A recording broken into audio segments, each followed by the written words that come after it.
안녕하세요. 말씀 베이커리 990번째 시간 기도하심으로 시작하겠습니다. 거룩하신 주님 감사합니다. 주님의 말씀을 묵상합니다. 성령님께서 말씀의 조명이 되어 주시옵소서. 우리 주 예수 그리스도님의 이름으로 기도합니다. 아멘. 오늘 보신 말씀은 누가복음 23장 33절에서 43절까지의 말씀입니다.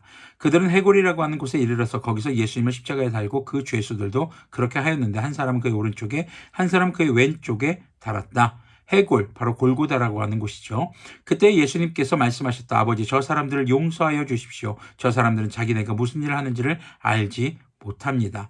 예수님께서는 자신을 못 박는 사람들을 향해서 기도하십니다. 그들을 위해서 기도하십니다. 무엇이라고요? 그들을 용서해 달라고요. 예수님께서는 자신의 살이 찢기고 지금 피를 흘리시는 그런 고통을 통해서 죄 사함, 죄 용서의 길을 열고 계신 것입니다. 그들은 제비를 뽑아서 예수님의 옷을 나누어 가졌다. 백성은 서서 바라보고 있었고 지도자들은 비웃으며 말하였다. 이자가 남을 구원하였으니 정말 그가 택하심을 받은 분이라면 자기나 구원하라지. 병정들도 예수님을 조롱하였는데 그들은 가까이 가서 그에게 포도주를 들이대면서 말하였다. 내가 유대인의 왕이라면 너나 구원하여 보아라. 예수님의 머리 위에는 이는 유대인의 왕이다. 이렇게 쓴 죄패가 붙어 있었다. 예수님은 죄가 없으신 분이었습니다. 그럼에도 십자가 처형을 받으시는 이유는 여전히 죄 가운데 있는 이 사람들뿐 아니라 죄 가운데 있던 우리들을 구원하기 위해서였습니다. 주님께서 지금 이 죄패에 붙어있는 게 유대인의 왕이다 라고 붙어있는 것, 유대인의 왕 아니죠. 온 세상의 왕이심을 이 십자가를 통해서 보여주셨습니다. 주님의 왕권은 누군가 위에 군림하는 것이 아니라, 누군가를 지배하는 것이 아니라, 주님의 왕권은 바로 주님의 거룩하심과 주님의 영화로운 이름으로, 그리고 주님의 권능으로 우리를 위해 죄값을 대신 치러주시고 우리를 구원하시는, 우리가 구원받을 수 있는 그 길을 여시는 바로 그런 모습이 주님께서 보여주신 왕으로서의 모습이었습니다. 39절 보면요, 예수님과 함께 달려있는 죄수 가운데 하나도 그를 모독하며 말하였다. 너는 그리스도님이 아니냐? 너와 우리를 구원하여라. 나를 구원하지 못하면 너는 그리스도님이 아니야 라는 말이죠. 네가 그리스도님이면 날 구원해봐. 모독하며 말하였다고 합니다. 진짜 신성모독, 바로 하나님을 모독하는 발언을 하고 있는 것입니다. 물론 여기 모여있는 대제사장들, 율법학자들, 예수님을 조롱하는 모든 자들이 그렇게 하나님을 모독하는 신성모독의 죄를 범하고 있는 것이죠. 그러나 다른 하나는 그를 꾸짖으며 말하였다. 똑같은 처형을 받고 있는 주제에 너는 하나님이 두렵지도 않느냐? 우리가 저지른 일 때문에 그의 마땅한 벌을 받고 있으니 당연하지만 이분은 아무것도 잘못한 일이 없다. 그리고 나서 그는 예수님께 말하였다.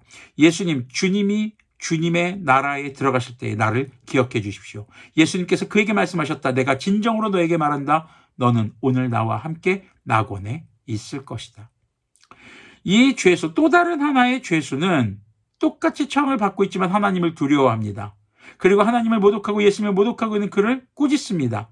그리고 주님께 겸손하게 간곡히 간구합니다. 주님께서 주님의 나라에 들어가실 때 저를 기억해 주십시오. 주님의 응답은 무엇이었습니까? 내가 오늘 나와 함께 낙원에 있을 것이다. 이 낙원이 어딜까요? 바로 천국이죠. 주님의 나라입니다. 주님께서는 현실적 구원을 이루시는 분입니다. 우리가 예수님을 믿는 것, 기독교라는 종교를 믿고 있는다라는 것은 정신승리를 하는 것이 아닙니다. 아주 구체적이고 현실적인 구원입니다. 무엇입니까? 주님의 나라, 곧 천국이죠. 주님께서 다시 오실 때 이루실 천국의 마지막 순간, 그 고통의 살이 찢어지는 고통 속에서도 그는 예수님께 겸손히 간구하고 있는 것이죠. 주님께서는 십자가의 고통을 통해서 구원의 길을 여셨습니다. 여러분들, 예수님께서 돌아가신 이유는 과다출혈입니다. 그리고 예수님께서는 그 과다출혈로 돌아가실 때까지, 죽는 순간까지 끊이지 않는, 계속해서 새롭게 살이 찢어지는 고통을 느끼셨습니다. 십자가 처형이 바로 그랬습니다. 십자가의 고통의 원인은 바로 그래비티, 중력입니다. 예수님을 계속 끌어당기는 힘. 하지만 팔과 다리의 뼈 사이에는 못이 박혀 있죠. 인대와 살이 계속 찢어집니다. 뼈가 벌어집니다. 그 고통을 죽는 순간까지 계속해서 느껴야 하는 것이 이 십자가의 처형입니다.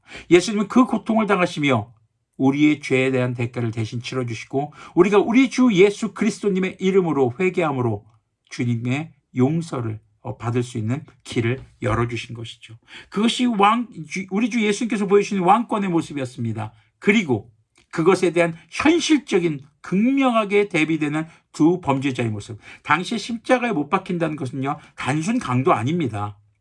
신성모독 혹은 반역죄, 혹은 아주 극심한 이 연쇄살인마라든가 이런 범죄자들, 극악무도한 범죄자들이 십자가 처형을 받았습니다.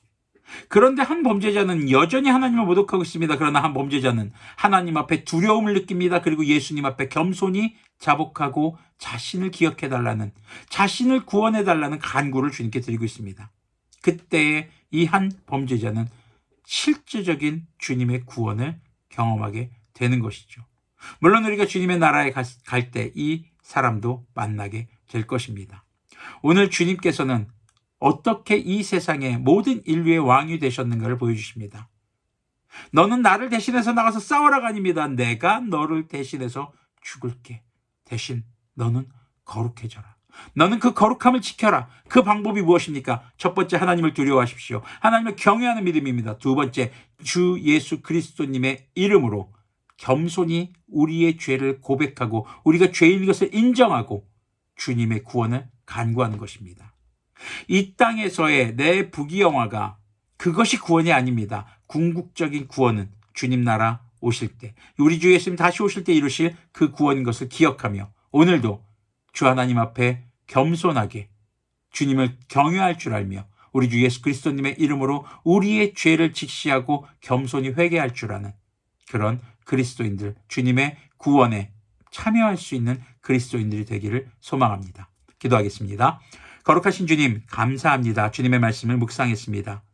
어떤 상황 속에서도 이 땅 가운데서 우리에게 견디기 힘든 고난이 오는 상황일지라도 주님을 경외하는 삶을 포기하지 않으며 주님의 구원을 바라며 우리의 삶을 되돌아보고 겸손히 회개하며 주님의 구원을 간구할 줄 아는 그리스도인들이 될 수 있도록 긍휼을 베풀어 주시옵소서. 우리 주 예수 그리스도님의 이름으로 기도합니다. 아멘.